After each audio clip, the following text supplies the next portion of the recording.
Ya, puji Tuhan, selamat malam Bapak Ibu Saudara. Selamat berjumpa kembali dalam online discipleship Revival Total Ministry. Malam hari ini kita akan melanjutkan materi kita. Kita masih membahas tentang roh maut, ya. Tadi malam sudah kita bahas bagian pertama. Apa itu roh maut? Ya, roh maut itu tak lain adalah Abaddon, ya. Yang akan kita bahas di bab berikutnya nanti tentang secara Abaddon secara spesifik. Tapi paling enggak kita mengetahui semua kerusakan, semua yang terjadi itu karena ulah daripada si maut ini loh. Ya, yang mempengaruhi Lucifer dan akhirnya Lucifer berontak. Nah, Saudara, Lucifer yang awalnya malaikat yang sangat mulia itu sehingga bisa menjadi makhluk yang sombong karena diintervensi atau dipengaruhi oleh Abaddon atau roh maut itu. Jadi niatnya adalah roh maut itu mau dompleng. Kalau Lucifer naik, dia ikut naik seperti itu ya. Nah saudara, ternyata ketika orang dirasuki roh maut itu, kesombongannya luar biasa. Kenapa saudara? Karena orang sombong itu merasa dirinya mampu, merasa bisa, bahkan tanpa Tuhan pun, kalau perlu aku mau menyaingi Tuhan. Tekadnya sampai seperti itu. Gambarannya seperti apa yang sudah kita bahas, yaitu seperti Ahab dan Isabel, betul? Nah, itu pasangan seperti Lucifer dan Abaddon, begitu juga Ahab dan Isabel, ya. Saudara, memang yang menjadi raja, tokohnya memang Ahab. Tapi otaknya itu adalah Isabelnya, betul? Jadi Ahab itu seperti laki-laki DKI ya, di bawah kekuasaan istri. Jadi mau nunduk, mau apapun juga, pokoknya itu tergantung apa kata istri gua, gitu ya. Nah, kenapa begitu? Karena Isabel itu punya kekuatan. Dua kekuatannya ya. Yang pertama adalah nabi-nabi Baal dan yang kedua adalah nabi-nabi Assyria, ya. Nah, yang dikalahkan oleh Elia yang dibantai habis 450 itu hanya kelompok nabi Baal. Tapi nabi Assyria yang 400 itu nggak dibunuh satupun. Sehingga ketika Elia sudah menang melawan 450 nabi Baal, lalu Isabel mengirim surat ya kepada Elia.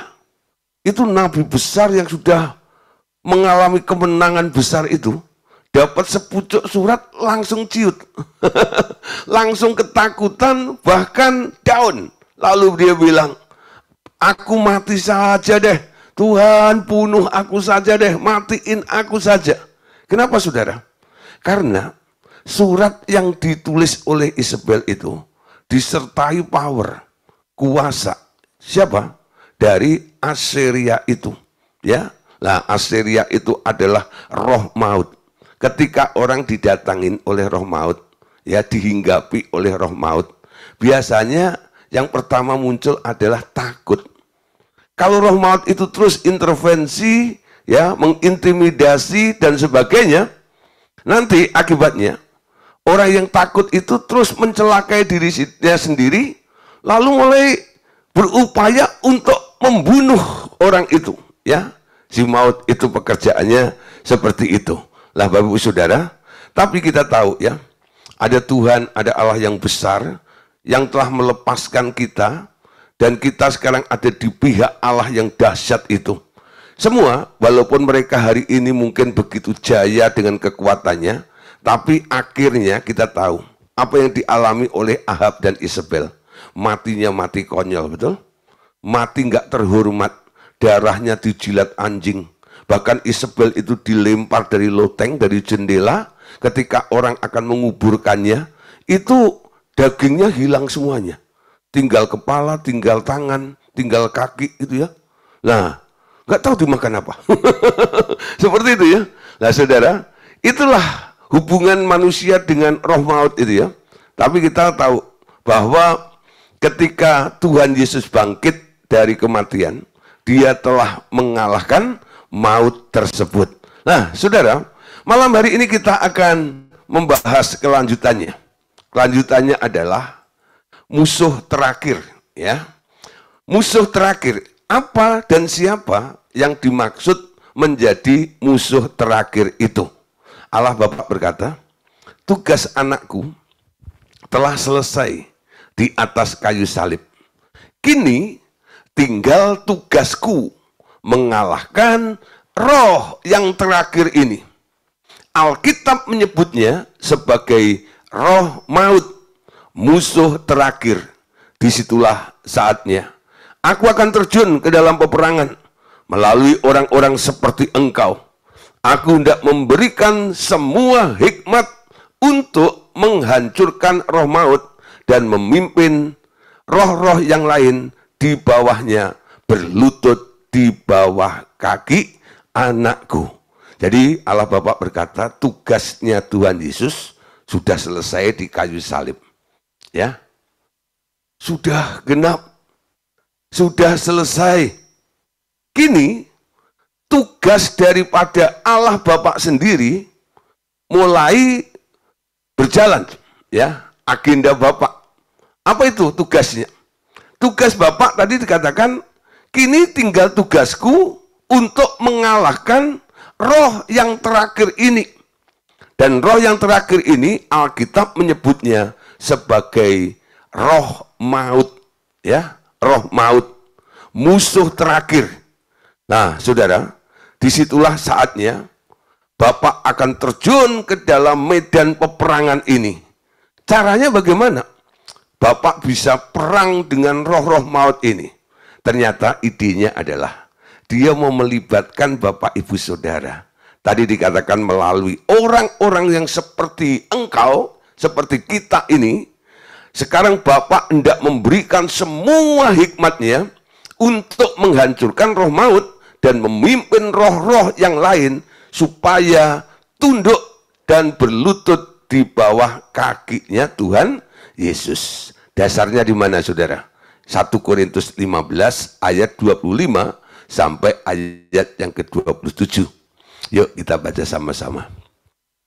Karena ia harus memegang pemerintahan sebagai raja, sampai Allah meletakkan semua musuhnya di bawah kakinya. Musuh yang terakhir yang dibinasakan ialah maut. Ya, jadi yang dimaksud musuh terakhir yang dibinasakan ialah maut. Sebab segala sesuatu telah ditaklukkan di bawah kakinya.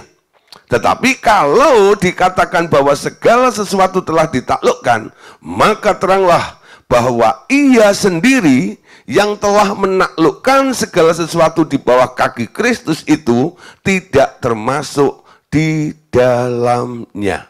Saudara, ayat ini merupakan ayat yang susah, yang sulit, ya, bagi beberapa orang yang masih punya paham Tritunggalnya adalah 3113. Bahkan yang dia bilang only Jesus. Lah, di sini pokoknya semuanya ya Yesus gitu ya. Nah, ayat ini akan menjadi bingung ya mereka yang punya paham seperti itu. Karena apa? Karena ada yang menaklukkan dan ada yang ditaklukkan, betul? Nah, dan yang ditaklukkan itu nanti harus tunduk pada kakinya Kristus. Siapa yang menaklukkan? Yang menaklukkan bukan Kristus, tapi yang menaklukkan adalah Allah Bapa itu. Amin. Musuh terakhir ini sekarang sedang digempur, ya, diserbu, ya, dihancurkan, dikalahkan oleh Bapa, ya. Supaya setiap musuh terakhir ini kalau boleh semuanya nanti akan tunduk di bawah kaki Tuhan Yesus. Nah, saudara, pertanyaannya begini. Siapakah yang telah menaklukkan segala sesuatu di bawah kaki Kristus itu? Tadi dikatakan dalam ayat tadi, dia tak termasuk yang takluk di bawah kaki Kristus tentunya, betul? Dia adalah Allah Bapa sendiri. Bagaimana dia menaklukkan segala sesuatu di bawah kaki Kristus? Tentu melalui representatifnya, yakni orang-orang yang diisi oleh kehadiran Roh Allah sendiri. Ya. Jadi caranya adalah Bapak itu punya representatif, wakil-wakilnya Allah yang ada di muka bumi ini. Saudara, seharusnya semua orang percaya harusnya menjadi hamba Allah. Hamba Allah itu bukan karena gelarnya pendeta. Pendeta muda, pendeta pembantu, atau pendeta penuh. Atau mungkin di bawahnya ada gelar-gelar teologianya, STH, MTH, MDiv, dan sebagainya. Ya, saya tidak menghina orang punya gelar. Saya sendiri punya gelar. Ya, saya juga STH. Ya, tapi itu bukan sebuah garansi ya, jaminan saya menjadi seorang hamba Tuhan. Menjadi seorang hamba Tuhan itu harus menurut dan melakukan apa yang Tuhan mau ingin kerjakan. Itu baru disebut hamba. Karena yang dapat dibanggakan oleh seorang hamba itu bukan gelarnya, tapi kesetiaannya, ketaatannya. Betul? Coba saudara ya, Anda cari asisten rumah tangga. Wah, gelarnya insinyur gitu ya. Keren ya, punya pembantu gelarnya insinyur gitu ya. Lalu Anda suruh jadi tukang kebun di rumah. Padahal Anda SMA aja nggak lulus gitu ya. Nah, saudara, pembantunya insinyur sudah. Hebat juga ya. Karena orang kalau punya duit bisa memerintah siapa saja kan. Nah, saudara, ternyata saudara, walaupun dia insinyur, dia bantahin Anda terus. Kalau disuruh gitu, dia punya ide sendiri. Ya, menurut saya. Nggak mau nurut dengan Anda. Kira-kira Anda pecat nggak? Anda pecat nggak kira-kira? Ya, udahlah, nggak pakai lama. Cepatlah, gitu ya. Walaupun dia nggak lulus SD, sudah. Tapi kalau dia nurut, mau kerja menurut instruksi Anda pasti sayang dengan dia. Ketika dia pamit mau keluar, mau pulang, mau pergi atau pindah kerjaan, Anda cepat-cepatnya. Kenapa alasannya? Apa gajinya kurang? Tak tambahin lagi. Mau nggak? Mau cukup, pokoknya jangan keluar deh, gitu ya. Anda seneng. Allah Bapak juga begitu, saudara. Ya, kalau Anda adalah hamba Allah, yang dilihat oleh Allah Bapa itu adalah ketaatan kita ini, kesetiaan kita. Jadikan ku hamba setia kepadamu. Amin. Tuhan mau lihat kesetiaan di dalam kehidupan kita. Jadi yang dicari oleh Tuhan sekarang untuk dalam rangka proyek mengalahkan roh maut ini, dia cari representatifnya di muka bumi ini. Siapa itu? Orang-orang yang mau taat. Orang-orang yang mau tunduk kepada kehendaknya. Bukan nyodorin idenya terus kepada Tuhan. Amin. Itu yang dicari. Ya, menjadi representatifnya Allah Bapa di muka bumi ini. Sehingga rencana Bapa itu akan terrealisasi. Cepat terjadi. Dalam rangka mengalahkan maut ini. Sekarang kita mau ya mendaftarkan diri. Tuhan, ini aku. Aku mau setia, belajar setia. Untuk menjadi representatifmu, hamba Allah di muka bumi ini. Saudara, representatif hamba Allah itu sebenarnya adalah wakilnya Allah di muka bumi, betul? Anda diberi otoritas oleh Allah. Anda diberi hikmat oleh Allah. Anda dilengkapi dengan seluruh senjata, ya, perlengkapan, ya, Allah atau perlengkapan rohani itu di dalam diri Anda semuanya. Kenapa? Karena Anda adalah wakilnya Allah. Nah, saudara, ada seorang hamba Tuhan namanya Lek Osnam, ya, seorang nabi. Lek Osnam dari New Zealand menulis, roh maut adalah roh yang memiliki pribadi tunggal. Ya, ini dalam vision atau pengertian yang didapat atau ditangkap oleh seorang nabi Lek Osnam dari New Zealand ini, ya, bahwa roh maut adalah roh yang memiliki pribadi tunggal, tidak omnipresent seperti Allah, Namun ia adalah penghulu di atas sekelompok roh-roh lain. Jadi seorang pemimpin, saudara ya. Di bawahnya ada roh-roh penyakit, di bawahnya ada roh-roh putus asa, di bawahnya ada roh-roh bunuh diri, di bawahnya ada roh-roh penyiksa, di bawahnya ada roh-roh pembunuh, dan banyak bentuk roh-roh yang lain. Ia atau Lek Osnam dari New Zealand ini, ya, ia pernah menghadapi roh maut yang menguasai seseorang, anak perempuan, sampai hampir mati. Dan ketika roh maut itu ditengking pergi, anak itu pulih kembali dengan sempurna. Saudara, kalau Anda menjadi hamba Tuhan, nggak pernah melayani pelayanan pelepasan, hal seperti ini mungkin nggak bisa Anda tangkap pengertiannya. Ya, nggak semua hamba Tuhan itu terjun dalam pelayanan pelepasan. Banyak hamba Tuhan jago khotbah, tapi kalau sudah urusan mendoakan orang, ya, atau menyelesaikan masalah, konseling dan sebagainya, dilempar aja nih. Ya toh? Kalau perkara begini, itu pergi ke sana nih. Aku referensi ya. Nih, nomor teleponnya ya. Ada beberapa orang saudara ya yang datang ke bengkel kami, ya, minta konseling. Saya tanya, kok kamu bisa kenal kami bagaimana? Iya Pak, saya dapat telepon, dapat nomor ini, ya, dari pendeta ini. Ya, saya kaget. Ini kerjaan pendeta apa? Kerjanya khotbah, ya. Tapi untuk menyelesaikan masalah orang selalu dilempar ke orang lain. Nah, ini survei membuktikan memang faktanya seperti itu ya.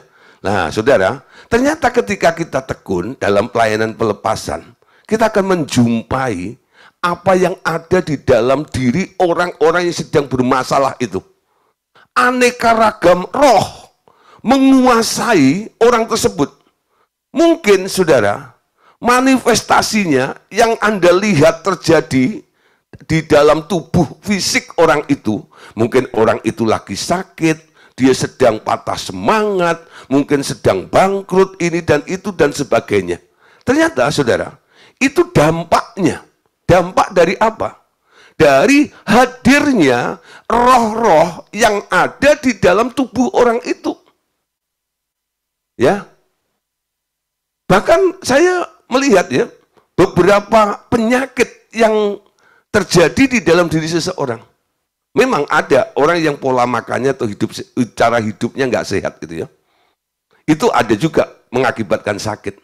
Tapi hampir 70% ya, orang sakit itu karena kemasukan roh. Dan lebih spesifik lagi, ternyata yang banyak sekali masuk ke dalam tubuh orang sakit itu adalah roh-roh orang mati, saudara. Ya, yang membawa penyakit ini dan penyakit itu. Nah, saudara, tadi dikatakan ya oleh Nabi Lek Osnam tadi bahwa roh maut itu membawai roh penyakit, roh putus asa, roh bunuh diri, roh penyiksa, roh pembunuh, dan banyak bentuk-bentuk roh yang lainnya. Jadi kalau saya berdoa untuk orang sakit, selain saya tengking, saya lepaskan dari semua rasa sakitnya, apa yang sedang dialami oleh orang tersebut, bagian-bagian tubuhnya atau jenis apapun yang telah dideteksi oleh dokter, katanya ini, katanya itu, dan sebagainya. Satu lagi, saudara, kadang-kadang juga saya tengking roh mautnya, saudara ya. Kenapa? Karena ini bosnya, saudara. Bosnya. Dari orang sakit, nanti kalau dia sudah frustasi oleh parah, menyerah, maut mulai menelan mereka. Nah, roh maut. Kemarin ada yang tanya, gitu, Pak, gitu, apa perlu menengking roh maut ketika kita melayani orang? Kalau Anda deteksi memang itu penyakit, ya, dikontrol oleh bosnya tengking sekalian saja, yaitu roh maut itu, betul? Nah, ada juga saudara, orang-orang yang mungkin ya dirawat di rumah sakit nih ya. Rumah sakit itu penuh dengan roh maut saudara sebenarnya. Jadi walaupun di rumah sakit itu enak, wah dijamu ini dan itu ya dan sebagainya, tapi itu tempat kotor sebenarnya. Kenapa? Banyak lalu lalang roh ada di situ. Ya. Banyak lalu lalang roh ada di situ. Saya sering sarankan kalau Anda sudah merasa sehat dan punya iman, cepat keluar dari rumah sakit. Kenapa? Ketepak nanti. Banyak itu. Ya, saya pernah nungguin satu orang, ya. Itu orang sakitnya aneh, ya. Jadi dia manifest, dia punya peliharaan burung tekukur. Burungnya pernah diadu di istana, ya. Dan itu dapat juara 3, saudara. Wah, disayang banget, saudara. Mau dibeli sama orang 160 juta kalau nggak salah tuh. Nggak dikasih, saudara. Ya, nggak dikasih. Satu kali dia sakit, saudara. Lalu ketika kami sedang ada pemuridan di daerah Lipo Karawaci, lah itu orang dari daerah itu ada yang ikut, lalu bilang, Pak, tetangga saya gini. Ya sudah, selesai pemuridan saya datang ke sana, lalu dijumpai lah anaknya, Pak, bapak saya sakit, Pak. Tapi aneh, Pak, anehnya gimana? Kalau burung kesayangannya itu, burung tekukurnya itu sakit, bapak saya sakit, Pak. Ya, nanti kalau bapak saya itu gitu, kedinginan seperti itu, nanti burungnya juga manifestasi sama, Pak. Nah, sampai seperti itu. Ya, wah ini pasti ada yang nggak beres nih, saya bilang. Lalu saya bilang, oke, saya coba ini ngobrol dengan bapaknya itu. Wah, dia marah ketika saya bilang, ya burungnya coba nih, kalau boleh dibuang aja ya, dijual saja. Enggak boleh. Mau dibeli beli berapapun, enggak boleh. Gitu. Nah saudara, karena sudah cinta, betul ya? Orang kalau sudah cinta, gitu, itu nggak bisa dibeli. Gitu ya? Cinta itu nggak bisa dibeli. Ya, kalau bisa dibeli namanya pelacuran. Itu nggak ya? Cinta itu nggak bisa dibeli. Kalau udah cinta melekat ya. Nah, melekat lengket kayak begitu itu. Nah, sampai akhirnya dia sudah fatal gitu. Dibawalah ke rumah sakit, salah satu rumah sakit ya. Dan itu terkenal rumah sakit. Sampai ada orang bilang, pokoknya kalau masuk rumah sakit itu pasti game. Gitu ya. Cari sendiri di Google. Pokoknya kalau udah masuk rumah sakit itu pasti game. Itu sudah omongan beberapa orang, saudara. Ya, ketika kami datang habis acara apa itu hari Rebu pemuridan ya, pemuridan di sekretariat. Lalu kami pergi ke sana rame-rame. Ya toh? Nah, ada Budi Pura, ada Bu Yanti itu ikut tuh, pokoknya 2 mobil kami ke rumah sakit itu ya. Nah, di seberangnya ada sate enak itu ya. Nah, kita makan dulu sate situ sambil habis itu. Nah, terus baru ke sana. Nah, saudara, ketika saya ada di situ, ya, ketika berdoa, gitu, saya melihat banyak yang seliweran gitu, saudara. Lalu saya mendengar tuh, ada yang mendengar juga, Bu Yanti kalau nggak salah mendengar tuh, ada kayak bunyi duak gitu ya. Apa itu, Pak? Ya, nggak tahu. So, ada yang bunyi itu, bunyinya di mana? Kayaknya di sebelah sana, Pak. Baru ngomong begitu, ya kurang lebih 10 menit, tahu-tahu udah nangis di sana. Wah, jangan tinggalin, mati sudah. Ya, ya. Terus saya coba deket ke situ gitu. Lalu ada yang cerita gitu ya. Di sini tuh aneh, Pak. Nanti kalau di sini mati, nanti zigzag gitu loh. Saya nanti sebentar lagi mati, Pak. Wah, saya bilang ini daerah maut nih, saya bilang gitu. Saya bilang sama anaknya, ya, saya bilang gini, ya. Yuk kita berdoa, ya, supaya apa? Dia nggak kena ancaman dari roh maut ini. Ya, kami pagari dengan malaikat surgawi, ya, ambang pintunya sudah olesin minyak urapan pada waktu itu, ya, darah Tuhan Yesus termeterai di tempat ini, ya, sampai akhirnya orang itu pulang ke rumah, nggak mati. Kenapa saudara? Kalau melihat kondisinya, mungkin dia gilirannya, karena kalau dilihat zigzagnya itu pas ke dia begitu ya. Nah, dari sini ya itu bukan kebetulan, tapi saya melihat apa yang kita lakukan ternyata ada gunanya di situ ya. Nah, kenapa? Kita lakukan peperangan dan kita tahu caranya di situ. Seperti apa yang dikatakan oleh Lekos 6 tadi ya. Ketika dia tengking roh maut itu, si anak tadi itu sembuh dengan sempurna. Dan ini menjadi pelajaran yang indah bagi kita semuanya. Allah Bapa punya misi mengalahkan musuh terakhir, yaitu roh maut. Amin. Dan dia mau melibatkan Bapak Ibu Saudara untuk dijadikan representatifnya di muka bumi ini. Yang nengking siapa? Yang nengking bukan Allah Bapa. Yang nengking Anda dan saya, amin. Sekarang itu menjadi tugas kita. Untuk apa? Melawan roh maut itu. Karena Bapa telah mendelegasikan kita sebagai wakilnya di muka bumi dalam misi, yaitu mengalahkan roh maut tersebut. Amin. Wahyu 6 ayat yang ke-8. Aku melihat sesungguhnya ada seekor kuda hijau kuning dan orang yang menungganginya bernama Maut. Dan kerajaan maut mengikutinya. Kepada mereka diberikan kuasa atas seperempat dari bumi untuk membunuh dengan pedang dan dengan kelaparan dan sampar dan dengan binatang-binatang buas yang ada di bumi. Ya, perhatikan saudara di sini ya, ada kuda hijau kuning. Ini kuda di alam roh ya. Nah, yang menungganginya bernama Maut. Dan kerajaan maut itu mengikutinya. Dia bawa pasukan, saudara. Pasukannya bentuknya apa? Bisa stres, bisa penyakit. Ya, itu pasukan maut namanya. Pemimpinnya namanya roh maut. Amin. Nah, kuda kuning hijau. Yang nunggangi adalah roh maut. Amin. Nah, siapa roh maut itu? Wahyu 9 ayat 11. Ya.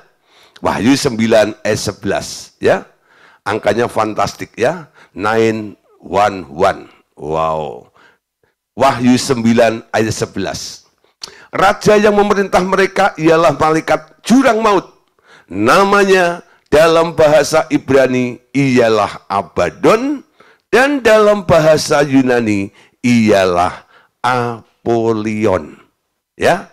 Roh maut itu ternyata namanya dalam bahasa Ibrani Abaddon dan dalam bahasa Yunani namanya Apollyon. Bukan Lucifer. Ya. Bukan Lucifer. Lucifer itu beda dengan Abaddon. Ikutin terus pelajaran ini. Nanti Anda akan mengerti ya bedanya di mana. Saya nggak punya waktu untuk menjelaskan perbedaannya, karena ada sesinya sendiri. Perbedaan antara Abaddon dan Lucifernya itu. Ya. Tapi malam hari ini saya memberitahu Bapak Saudara, bahwa Abaddon itu bukan Lucifer. Sama seperti Isabel itu bukan Ahab. Betul ya? Lucifer itu gambarannya Ahab, Isabel itu gambarannya Abaddon. Ya. Yang di backup oleh Assyria, yaitu apa? Roh maut tersebut. Ya. Oke, saudara. Roma 6 ayat yang ke-9.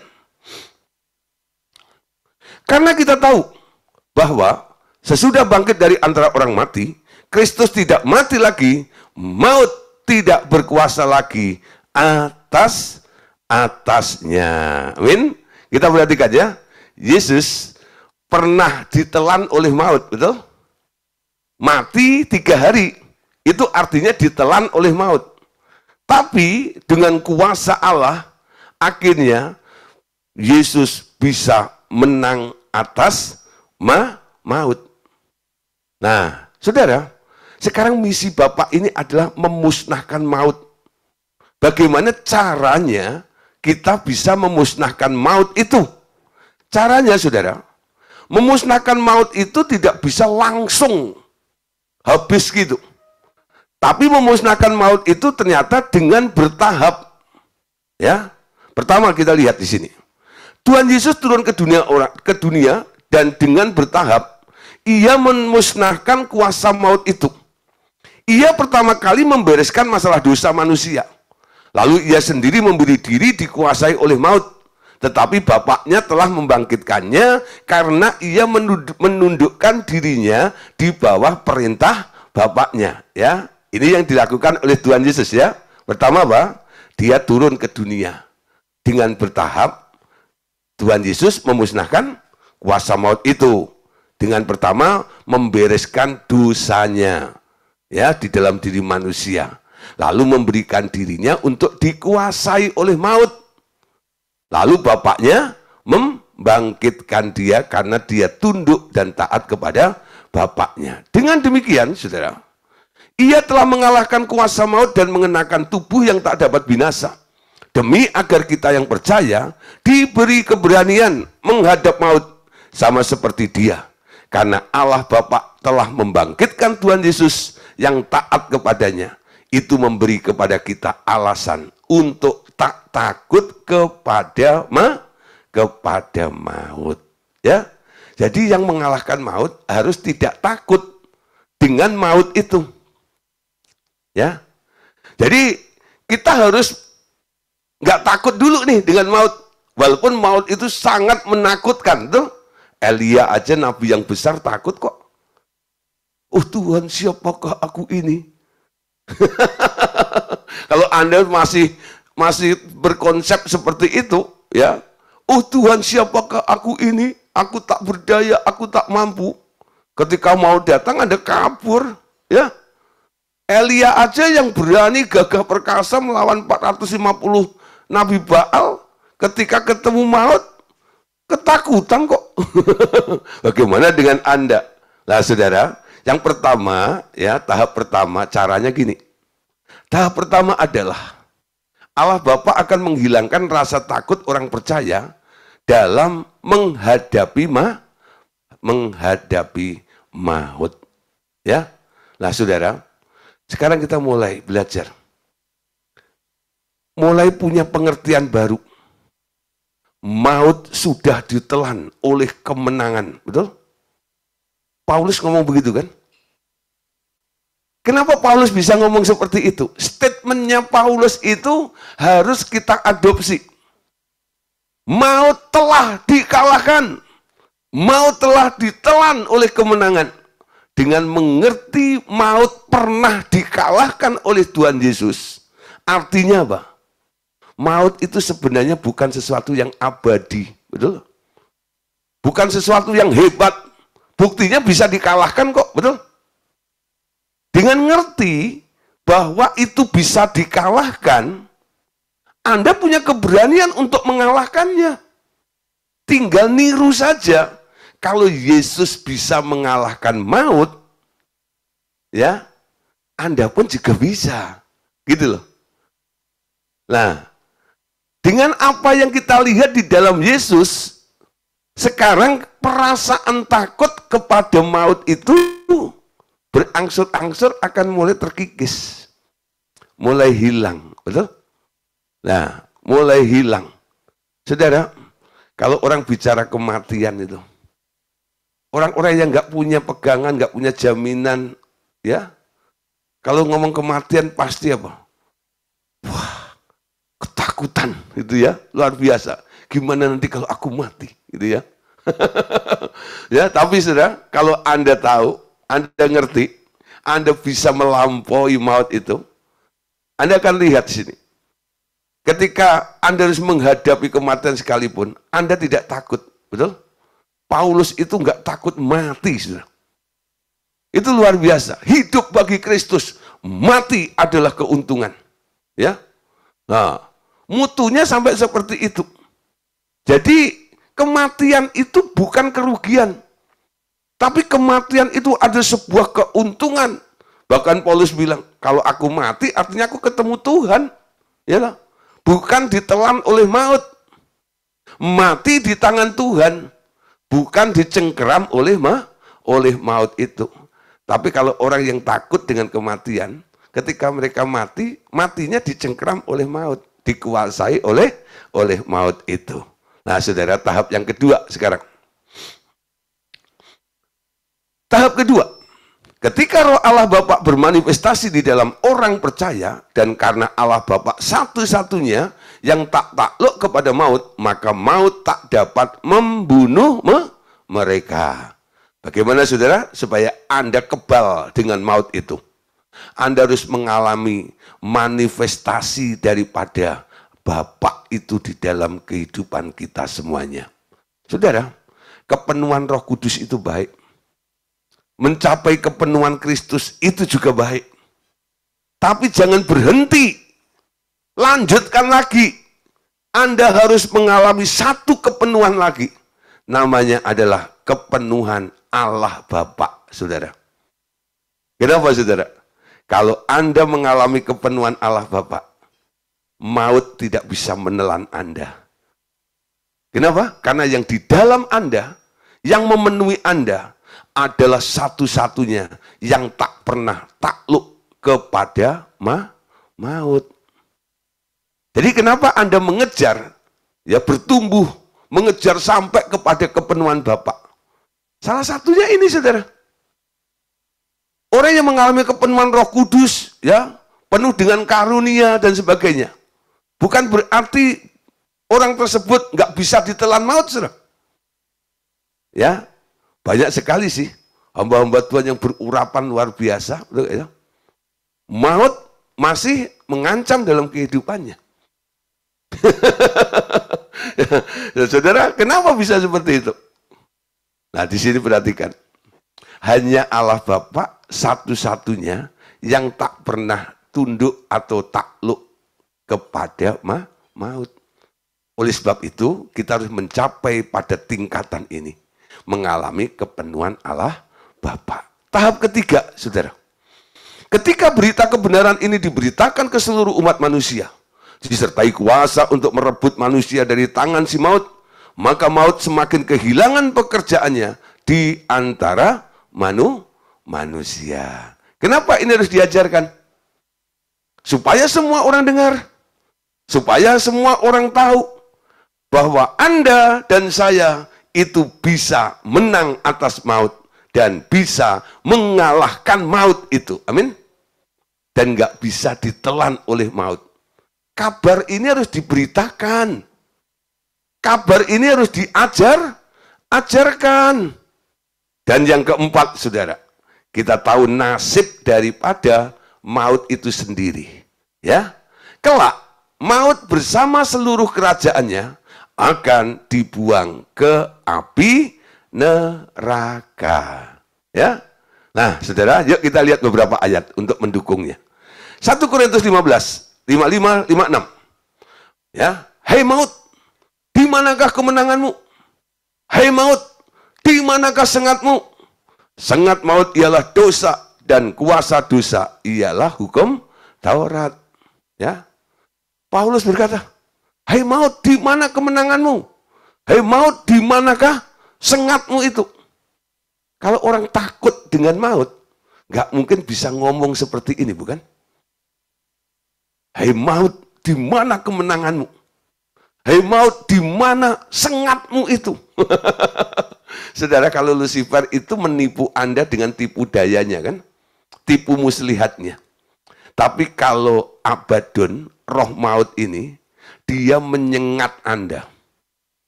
Seperti kalajengking. Itu nanti siksaan di akhir zaman kan begitu. Ketika Abaddon keluar dari laut itu, ya, dia seperti kalajengking tuh ekornya. Menyengat sepertiga. Ya, itu semua yang kesengat itu kesakitan luar biasa. Sengatnya itu yang ditakutkan itu. Ya, Paulus tapi berkata, hei maut, di mana sengatmu? Kenapa? Paulus mengalami kepenuhan Bapa sehingga dia tidak bisa ditelan atau disengat oleh si maut tersebut. 2 Timotius 1, 9 dan 10. Dia yang telah menyelamatkan kita dan memanggil kita dengan panggilan kudus, bukan berdasarkan perbuatan kita, melainkan berdasarkan maksud dan anugerahnya sendiri, yang telah dikaruniakan kepada kita dalam Kristus Yesus sebelum permulaan zaman. Dan sekarang dinyatakan oleh kedatangan juru selamat kita, Yesus Kristus, yang melalui Injil telah mematahkan kuasa maut dan mendatangkan hidup yang tidak dapat binasa. Amin. Ibrani 2, 14, 15. Karena anak-anak itu adalah anak-anak dari darah dan daging, maka ia juga menjadi sama dengan mereka dan turut mengalami keadaan mereka, supaya melalui kematiannya ia memusnahkan dia, yaitu iblis yang berkuasa atas maut. Dengan demikian, ia membebaskan pula mereka yang seumur hidupnya berada dalam perhambaan karena takut kepada maut. Nah, saudara, jadi Tuhan Yesus menebus kita supaya kita tidak takut lagi kepada maut itu. Dia membawa kita kepada jalan kemenangan. Itu nasibmu, betul? Lebih daripada pemenang. Saudara, apa yang dibutuhkan oleh maut untuk mengalahkan orang percaya? Ya, apa yang dibutuhkan oleh maut untuk mengalahkan orang percaya? Maut membutuhkan ketakutan agar dapat mencabut nyawa seseorang. Bila engkau tak takut kepadanya, ia tak dapat membunuhmu. Kalau orang takut mati, dia akan cepat mati. Ya? Tapi kalau Anda orang nggak takut mati, dia malah nggak akan cepat mati, saudara. Nangkep ya? Jadi ketika orang takut mati, dia sudah terintimidasi oleh si maut itu. Tuh, mulai takut ya. Ketika orang udah takut, nyawanya gampang dicabut. Gak percaya? Saya sering ya menguatkan orang-orang yang sudah diambang maut, saudara. Ketika imannya berhasil saya kuatkan kembali, lalu dia melihat ada cahaya pengharapan di dalam dirinya, lalu mulai mengikuti ya pengakuan iman yang saya bimbing kepada orang tersebut. Ya, apa yang terjadi, saudara? Seger kembali. Seger kembali. Nah, saudara, sebenarnya apa yang sedang saya lakukan? Dia saya lepaskan dari rasa takut kepada maut itu. Kalau kamu takut mati, kamu cepat mati. Kalau kamu nggak takut mati, kamu nggak akan mati. Karena maut itu membutuhkan ketakutan agar dapat mencabut nyawa seseorang. Amin. Nah, orang yang hidup di dunia ini dan tak punya alasan untuk tidak takut kepada maut akan mati lebih cepat. Tapi yang memiliki keberanian dan tak takut sedikit pun di dalam hatinya akan mengalahkan maut dan dapat mencapai 120 tahun umurnya. Atau bahkan lebih lama dari itu. Amin. Nah, saudara, siapa di sini mau umur panjang? Ya, umur panjang di tangan kanannya, oh dia di tangan kirinya apa? Emas dan perak. Kan panjang-panjang kirinya emas perak itu ya. Nah, dasar matrek. Nah, saudara, itu. Yang penting gini ya, kalau mau umur panjang, jangan takut mati. Jangan terintimidasi oleh roh maut itu. Pegang apa yang Tuhan telah janjikan dalam kehidupan kita semuanya. Amin. Ibrani 2 ayat 9. Ya. Tetapi yang kita lihat ialah bahwa Yesus untuk waktu yang singkat dibuat sedikit lebih rendah daripada malaikat-malaikat, dan karena penderitaan maut dimahkotai dengan kemuliaan dan hormat, supaya oleh anugerah Allah ia mengalami maut bagi semua manusia. Ini alasannya, saudara. Ya, kenapa kita tidak perlu takut lagi dengan maut? Karena Yesus sudah mengalami maut. Amin. Agar semua manusia beroleh anugerah, nggak perlu takut dengan maut itu. Jadi ketika Paulus tadi bilang, hei maut di mana kemenanganmu? Hei maut di mana sengatmu? Dasarnya apa? Dasarnya karena ngerti. Yesus sudah mengalahkan maut. Oleh karena itu, sekarang berpijak dari kemenangan Yesus itu, sekarang kita berpikir sebagai pemenang. Betul? Telah menang. Telah dilakukan oleh Tuhan Yesus. Betul? Banyak hal yang telah dilakukan oleh Tuhan Yesus untuk manusia itu, ya, yang disebut grace atau anugerah. Coba kalau Anda sakit, ya, konsepnya gimana? Siapa bilang saya sakit? Saya orang paling sehat di dunia. Karena Tuhan Yesus sudah menyembuhkan saya, betul? Siapa bilang saya miskin? Omong kosong. Dia yang kaya rela menjadi miskin, supaya aku yang miskin menjadi kaya oleh karena kemiskinannya. Kapan Yesus lakukan? Dulu, sebelum kita lahir, betul? 2000 tahun yang lalu.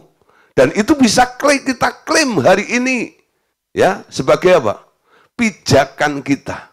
Alasan. Kenapa? Kita punya alasan, kita menjadi orang sehat, kita menjadi orang yang berkelimpahan. Kenapa kita bisa beralasan, punya alasan, kita adalah bisa menang dari maut. Karena kemenangan atas maut itu sudah dilakukan oleh Tuhan Yesus. Ya, 1 Korintus 15, 53, 54. Karena yang dapat binasa ini harus mengenakan yang tidak dapat binasa, dan yang dapat mati ini harus mengenakan yang tidak dapat mati. Sesudah yang dapat binasa ini mengenakan yang tidak dapat binasa, dan yang dapat mati ini mengenakan yang tidak dapat mati, maka akan digenapi firman yang tertulis. Nah, apa itu yang tertulis? Maut telah ditelan dalam kemenangan. Amin. Maut telah ditelan dalam kemenangan. Sudah, nunga, wes, parantos, betul? Sudah ditelan, telah ditelan. Amin. Nah, dengan lenyapnya ketakutan akan maut, Anda dibuatnya menjadi berani menghadapi maut. Dan setelah melewati kematian, Anda akan dibangkitkan lagi oleh kuasa Allah. Setelah Anda mengenakan tubuh kebangkitan, maut sama sekali tak berkuasa lagi atas hidup Anda. Maut telah ditelan oleh kemenangan. Saudara ya, itu nanti puncaknya saudara. Ketika kita diubahkan dalam sekejap, tidak pakai tubuh daging lagi, itu maut nggak bisa menelan Anda lagi. Nggak bisa menyerang Anda lagi. Kapan itu terjadi, saudara? Nah, dalam 1 Tesalonika pasal 4, di situ katakan ya, ada pada suatu hari nanti, ya, ada bunyi sangkakala. Ada lagunya lagi. Kalau bunyi sangkakala, oh kalau bunyi sangkakala, ya. Kalau bunyi sangkakala, kalau bunyi sangkakalaku ada itu ya. Anda kemana? Masih di Kupang? Anda di mana? Tahu-tahu Anda naik di awan-awan.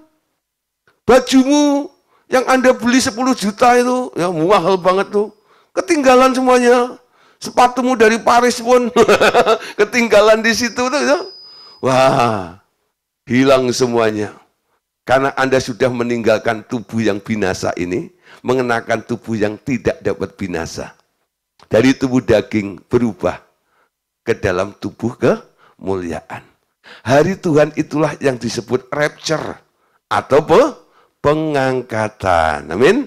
Nah, ketika pengangkatan terjadi, nanti akan diikuti dengan kerajaan 1000 tahun. Bapak katakan, telah tiba saatnya.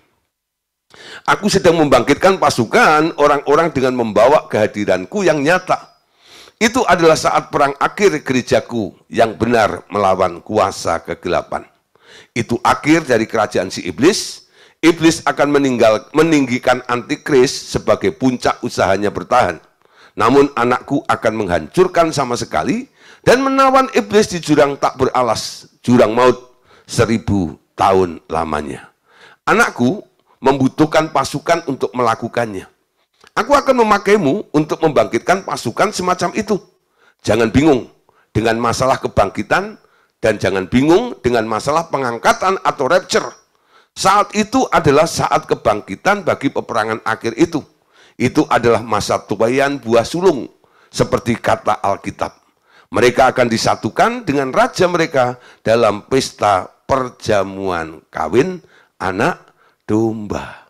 Ya, nah saudara, sekarang kita lihat Tuhan sedang membangkitkan pasukan pasukan-pasukan akhir zaman yang nanti akan menggempur kekuatan musuh, menghancurkan maut itu bersama dengan Tuhan Yesus.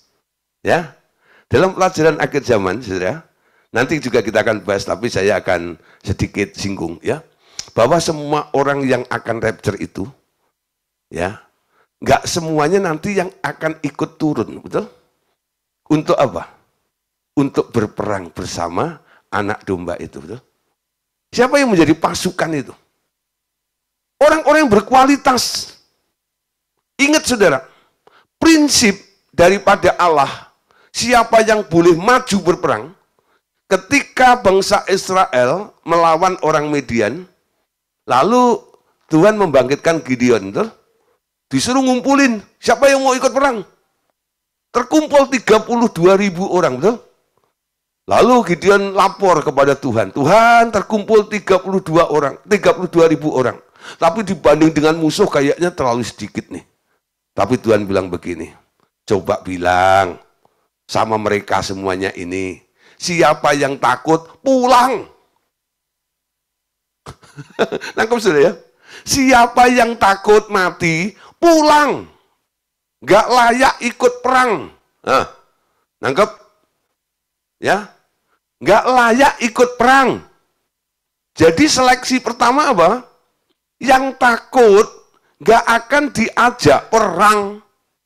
Nah, ketika Yesus nanti turun ke bumi, menggempur kekuatan musuh itu, ya, 7 tahun, ya, ketika Abaddon sudah mulai bereaksi, lalu anak domba itu kan turun bersama pasukannya. Apakah Anda termasuk pasukan itu? Gak semua yang diangkat itu nanti ikut, betul? Enggak. Hanya mereka yang enggak takut, yang sudah bebas dari takut akan maut. Yang masih takut mati, takut maut, enggak akan diajak perang. Ini prinsip, saudara. Kalau Anda mau diajak perang dengan Tuhan Yesus, jadi pasukannya Tuhan Yesus, latih dirimu mulai hari ini. Ya, Anda jangan takut dengan maut. Telan maut itu dalam kemenangan itu. Ya. Nah, berikutnya, saudara, diuji lagi ya, diseleksi apa? Diajak lari maraton. Kan tinggal 10.000 itu. Yang hilang 22.000. Dari 10.000 itu, ternyata tinggal 9.700 tereliminasi. Ya. Kenapa? Karena pasukan yang dibawa oleh Tuhan Yesus itu harus punya integritas. Punya kualitas, betul? Ada kontrol, penguasaan diri walaupun haus, dia nggak langsung minum dengan mulutnya gitu, enggak. Tapi masih ada etika. Duduk dulu pakai tangannya, minum, gitu ya. Nggak langsung dengan mulutnya masuk ke air gitu, enggak. Itu tereliminasi lagi. Ternyata jadi pasukan Tuhan Yesus itu ada seleksinya loh. Jangan Anda cuma ngeklaim aja. Oh nanti aku mau ikut perang dengan Yesus. Aku mau nanti yang turun gitu. Dasarnya apa Anda klaim begitu? Pertama, apakah Anda sudah nggak takut dengan maut? Yang kedua, apakah Anda berintegritas di hadapan Tuhan? Makanya kita diajarkan imamat rajani, betul? Di RTM ini. Supaya apa? Ada integritasnya. Betul? Kualitasnya harus dibangun. Bukan hanya sekedar mau melayani tok gitu. Ada seleksinya. Amin. Kalau enggak, saudara, kita ini pelayanan roh loh. Kalau Anda main-main, ya, Anda yang akan ditelan oleh maut. Tapi kalau Anda mau didisiplin oleh Tuhan dalam kehidupan Anda lihat kualitas Anda akan terbukti. Ya, jadi melayani di RTM ini banyak orang kadang-kadang bilang, Pak, saya mau jadi pengerja di RTM. Gitu. Bukan masalah boleh atau enggak. Kita lihat dulu. Ya, lapar aja takut. Apalagi dengan maut. Lebih ngacir lagi nanti. Nah, minimal, saudara, kalau Anda seleksi, Kalau cari tim gitu ya. Nah, nih, lihat dulu punya keberanian nggak melawan maut dulu. Minimal gini loh, nggak hidup untuk diri sendiri lagi ya. Selesai dengan diri sendiri gitu loh. Hidup untuk Tuhan, hidup untuk orang lain. Itu tandanya Anda sudah nggak takut dengan maut, ya loh. Kenapa? Tentang dirimu sendiri itu sudah menang. Amin. Dan Anda sekarang dipakai oleh Tuhan untuk menjadi berkat bagi orang lain, gitu loh. Nah, setelah tahap itu, lah dilatih lagi nih, dididik supaya punya integritas itu. Amin. Ya, nanti ini mempersiapkan Anda ketika rapture, ya, ketika Tuhan Yesus turun ke bumi, berperang melawan maut itu, paling tidak, ya, Pak Jovel Lasut diajak, amin. Amin. Tapi harus disiapkan. Jangan hanya, ya Pak Gideon aku pengen. Pengen tok nggak cukup. Amin.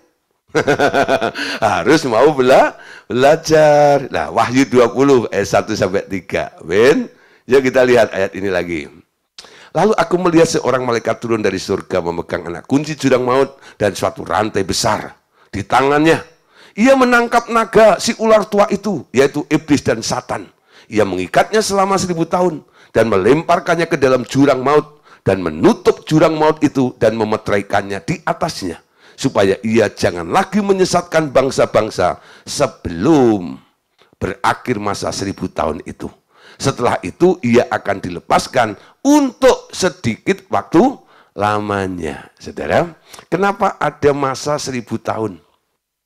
Dan 1000 tahun itu disebut 1000 tahun damai. Karena maut dan kerajaannya, Lucifer dan Antikris dan antek-anteknya diringkus. Ketika pasukan Yesus itu bersama Tuhan Yesus turun, ya, memerangi mereka, mereka semua ditawan, dibuang kemana? Ke jurang yang tak beralas itu. Selama 1000 tahun. Sehingga damai di bumi dan damai di alam roh atau di surga. Selama 1000 tahun. Jadi sebelum 1000 tahun itu akan muncul orang-orang yang diajak oleh Tuhan untuk memerangi maut. Kira-kira Anda ikut atau enggak? Tertarik atau tidak? Kalau saya sangat tertarik. Ya. Nanti kita lihat. Kira-kira Pak Gideon ikut enggak nanti ya? Nah, kita cek aja nanti ya. Nah, Pak Amung ikut enggak ya? Nah, ya dada sih boleh. Tapi juga harus pertama enggak takut. Ya. Nah, saudara, ya di sini katakan lagi. Aku akan melemparkan mereka ke jurang maut selama 1000 tahun lamanya, supaya mereka mengerti siapa yang berkuasa di atas dunia ini. Di sini menunjukkan, ya, siapa yang menang, saudara. Setelah sekian lamanya, mereka akan dilepaskan lagi. Sebagian dari mereka akan memilih bertekuk lutut kepada anakku. Dan beberapa akan tetap mengikuti si iblis untuk mengambil kesempatan terakhir untuk menyesatkan seluruh bangsa-bangsa lagi. Ya. Nah, saudara, ada orang tanya gini, Pak, kenapa setelah 1000 tahun itu mereka ditawan kok nggak langsung dibuang saja? Kok dikeluarkan dulu sebentar itu kenapa? Dan Alkitab bilang, ketika dikeluarkan tuh mereka bereaksi lagi, menyiksa orang lagi kan? Bikin ulah lagi dong. Saudara, sebenarnya peristiwanya bukan hanya dari sisi bahaya mereka melakukan serangan lagi gitu, bukan, saudara. Tapi Tuhan memberi kesempatan juga untuk mereka yang telah dihukum 1000 tahun ini, ketika keluar dari penghukuman, kira-kira ada yang bertobat atau tidak? Ya, nangkep ya? Anda tahu ya, kalau ada orang keluar dari penjara, nggak semua orang yang keluar dari penjara itu bertobat loh. Bahkan gara-gara masuk penjara, dulu waktu masuk penjara, dia nyolong ayam gitu ya. Nanti setelah keluar dari penjara, dia nyolong mobil, sudah. Itu ya. Ngerti ya? Kenapa? Ketika di penjara dia tambah ilmunya. dapat tambahan ilmu dari maling mobil yang ada di sana itu. Saudara. Tapi ada juga ya, gara-gara di penjara, lalu jera, lalu bertobat, betul? Ada juga. Sama dong. Ketika mereka di penjara 1000 tahun, keluar, ada yang bertobat, tapi ada yang nggak bertobat juga. Jadi Tuhan memberi kesempatan. Mana yang mau bertobat, mana yang masih meneruskan niatnya untuk melawan Allah itu. Ya. Nah, Allah Bapa katakan, itulah babak terakhir sekali dari peperangan rohani. Aku membutuhkan banyak bejana bagi kehadiranku untuk melakukan itu semuanya. Baca ayatnya, Wahyu 20 ayat 4-5. Lalu aku melihat tahta-tahta dan orang-orang yang duduk di atasnya. Kepada mereka diserahkan kuasa untuk menghakimi. Aku juga melihat jiwa-jiwa mereka yang telah dipenggal kepalanya karena kesaksian tentang Yesus dan karena firman Allah, yang tidak menyembah binatang itu dan patungnya, dan yang tidak juga menerima tandanya pada dahi dan tangan mereka, dan mereka hidup kembali dan memerintah sebagai raja bersama dengan Kristus untuk masa 1000 tahun. Tetapi orang-orang mati lainnya tidak bangkit sebelum berakhir masa yang 1000 tahun itu. Inilah kebangkitan yang pertama. 6. Berbahagia dan kuduskanlah orang yang mendapat bagian dalam kebangkitan pertama itu. Kematian yang kedua tidak berkuasa lagi atas mereka. Tetapi mereka akan menjadi imam-imam Allah dan Kristus, dan mereka akan memerintah sebagai raja bersama-sama dengan Dia selama 1000 tahun. Setelah masa 1000 tahun itu berakhir, iblis akan dilepaskan dari penjaranya dan ia akan pergi menyesatkan bangsa-bangsa pada keempat penjuru bumi, yaitu Gog dan Magog, dan mengumpulkan mereka untuk berperang, dan jumlah mereka sama dengan banyaknya pasir di laut. Ya. Nah, saudara, itu peperangan yang terakhir. Ya. Nah, saudara, sekarang kita lihat siapa yang memusnahkan maut. Ya. Musuh terakhir tadi kan maut. Tapi siapa sekarang yang memusnahkan maut? Namun masih ada satu tahap lagi yang akan terjadi suatu saat. Keberadaan maut ini harus dilenyapkan sama sekali. Siapa yang harus memusnahkan maut dan si iblis ini? Ya. Siapa, saudara? Harus oleh satu pribadi yang tak pernah dikuasai oleh si maut itu. Siapakah dia?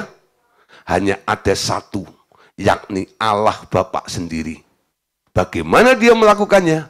Dengan membangkitkan pasukan imam-imam Allah yang di dalamnya dihuni tak saja oleh Yesus Kristus, tetapi juga oleh Bapa sendiri. Ya. Jadi yang mengalahkan maut itu cuma satu, ya, siapa itu? Allah Bapa. Ayatnya ini, saudara. 1 Timotius 6, 14-16. Turutilah perintah ini dengan tidak bercacat dan tidak bercela, sehingga pada saat Tuhan kita Yesus Kristus menyatakan dirinya, yaitu saat yang akan ditentukan oleh penguasa yang satu-satunya dan penuh berkat, Raja di atas segala raja dan Tuhan di atas segala Tuhan. Dialah satu-satunya yang tidak takluk kepada maut, bersemayam dalam terang yang tak terhampiri. Tak seorang pun pernah melihat dia, dan memang manusia tidak dapat melihat dia. Baginya lah hormat kuasa yang kekal. Ayat ini mengacu kepada Allah Bapa. Amin. Dan saudara, pada akhir dari peperangan itu, Wahyu 20 ayat 14 katakan, kemudian maut dan kerajaan maut itu dilemparkan ke dalam lautan api. Itulah kematian yang kedua. Lautan api. Saudara, neraka itu sampai hari ini sebenarnya belum buka. Ya. Orang yang nggak percaya pada Tuhan Yesus, kalau mati ada di Hades, bukan neraka. Orang yang percaya kepada Tuhan Yesus, kalau mati mereka ada di Firdaus. Betul? Nah, itu ruang tunggunya. Untuk apa? Melanjutkan perjalanan berikutnya nanti. Kemana? Yang kembali kepada Allah ya ikut dengan Allah. Tapi yang tereliminasi ini harus dibuang nantinya. Ke TPA, tempat pembuangan akhir. Tempat pembuangan akhir itu apa? Neraka. Neraka itu belum dibuka. Nanti yang pertama masuk ke neraka siapa? Lucifer dan Abaddon lalu sama pengikut-pengikutnya masuk ke sana gitu ya. Jadi neraka itu disediakan untuk Lucifer dan Abaddon sama yang mengikuti dia. Kapan itu terjadi? Setelah peperangan terakhir ini dimenangkan oleh Bapa bersama dengan semua orang-orang yang menjadi representatifnya nanti. Nah, saudara, serahkan nyawa agar beroleh kembali. Ketika aku kirim anakku turun ke bumi, ia membawa hidup bersamanya. Aku memberi dia otoritas untuk menghidupkan siapa saja yang ia suka. Dan ia membuktikan bahwa sejak semula ia sudah berkuasa atas maut.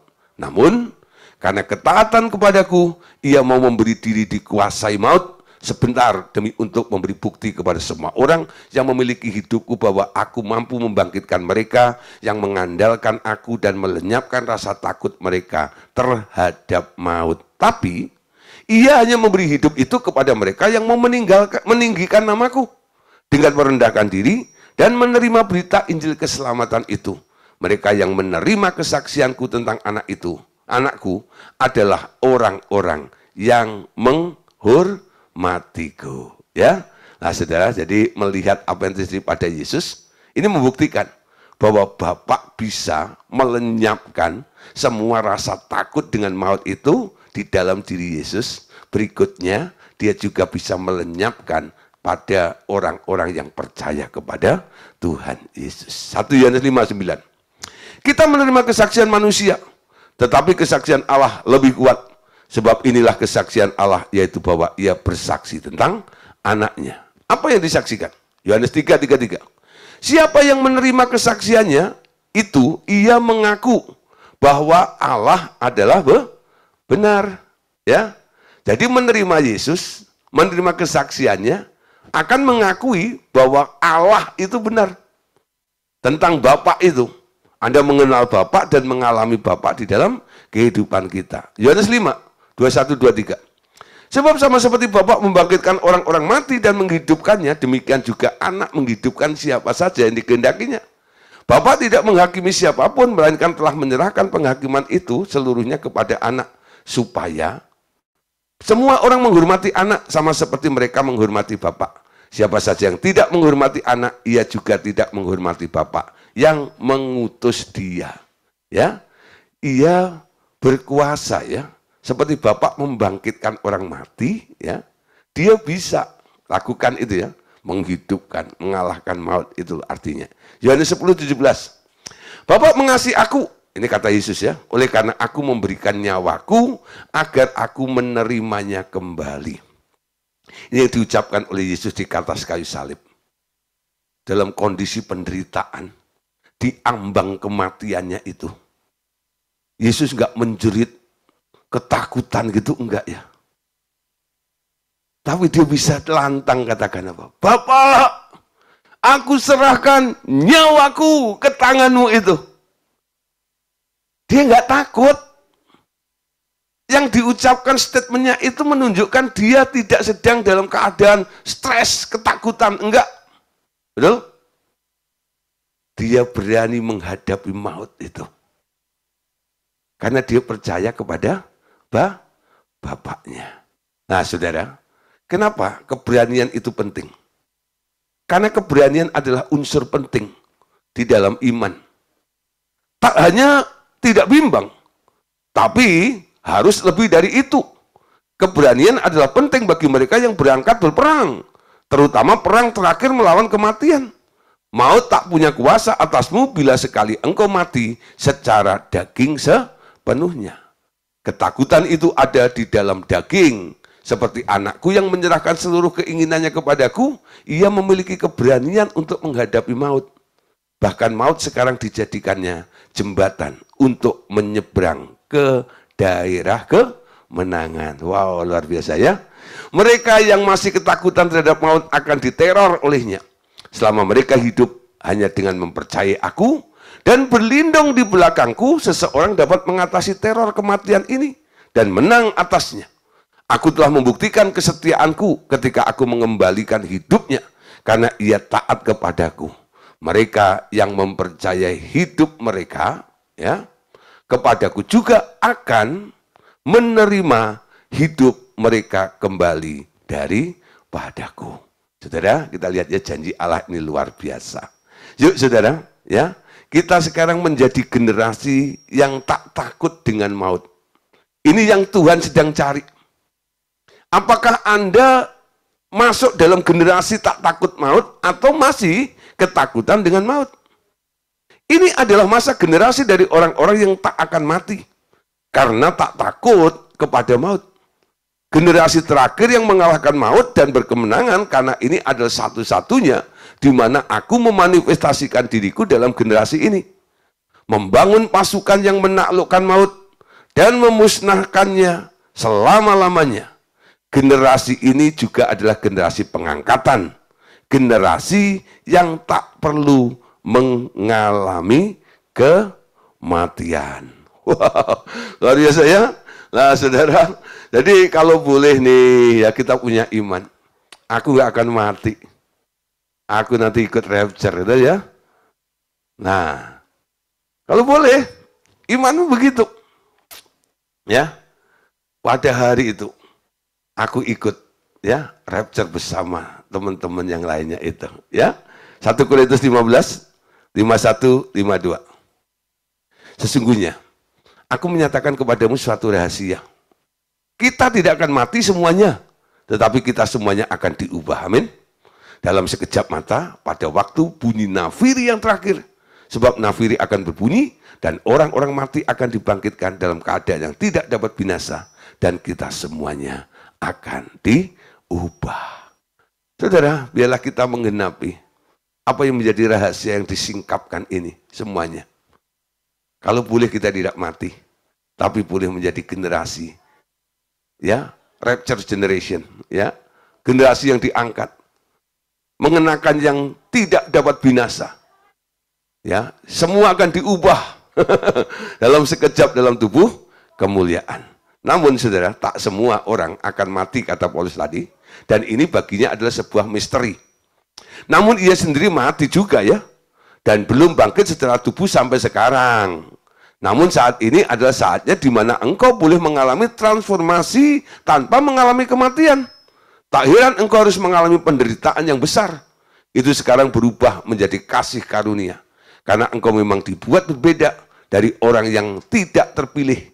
Karena mereka tak akan diangkat, tetapi mereka harus mengalami kematian. Ya, lihat, roh mautlah yang membunuh setiap orang dan mengikat mereka di tempat kediaman, yakni di dunia orang mati, ya, atau Hades. Engkau mengerti sekarang mengapa pengajaranmu tentang dunia orang mati amat tertentang oleh mereka. Engkau mulai menguak perbentengan mereka yang terkuat. Saudara, pelajaran dunia orang mati yang diajarkan di Revival Time Ministry ini menjadi polemik, ya, pertentangan. Ya, kenapa saudara? Kita sedang menguak kerajaan maut untuk melepaskan jerat itu, pengaruh daripada roh-roh orang mati atas orang-orang ini ya, khususnya yang digerakkan oleh maut itu. Nah, memang tantangannya berat, tapi kami harus jalan terus, ya. Kami harus jalan terus, karena rahasia ini sangat-sangat berguna sekali untuk mempersiapkan Anda dengan mengerti mekanismenya, mengerti tentang faktanya, kita bisa mengantisipasi dan kita bisa mempersiapkan diri. Ya.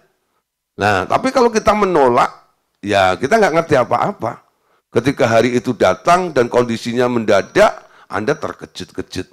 Tapi kalau Anda sudah mengalami, belajar untuk bisa menang mulai sekarang dengan roh maut ini, nah kita tahu sekarang di daerah roh orang mati itu banyak sekali aneka ragam, ya, yang sering kadang-kadang bermanifestasi dalam tubuh orang-orang hidup.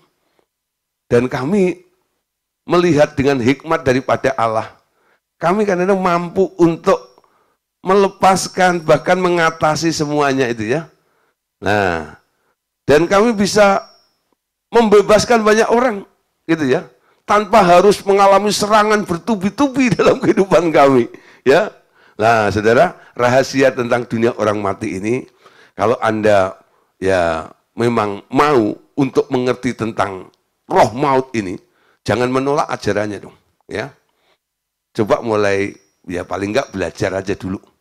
Nanti dengan mengerti, setelah belajar, Anda mau terima atau enggak itu hak Anda. Ya, nah di situ. Tapi apa yang kami alami dalam pelayanan, rahasia dunia orang mati itu sangat-sangat membantu kami dalam melayani.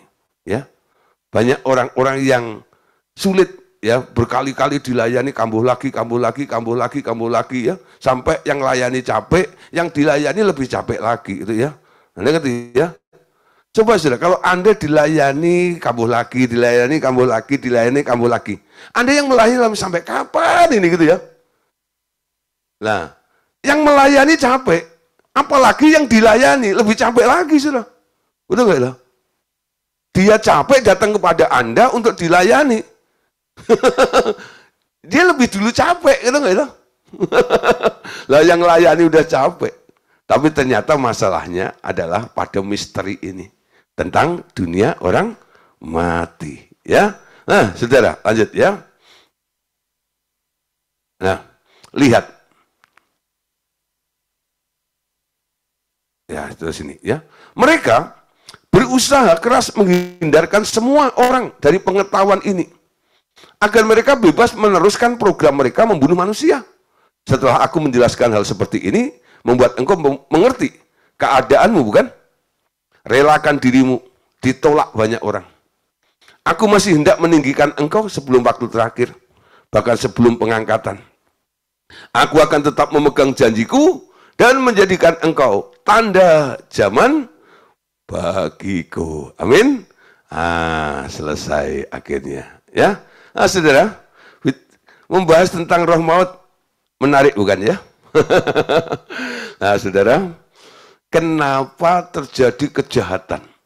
Ya, sampai jadi makhluk yang jahat itu.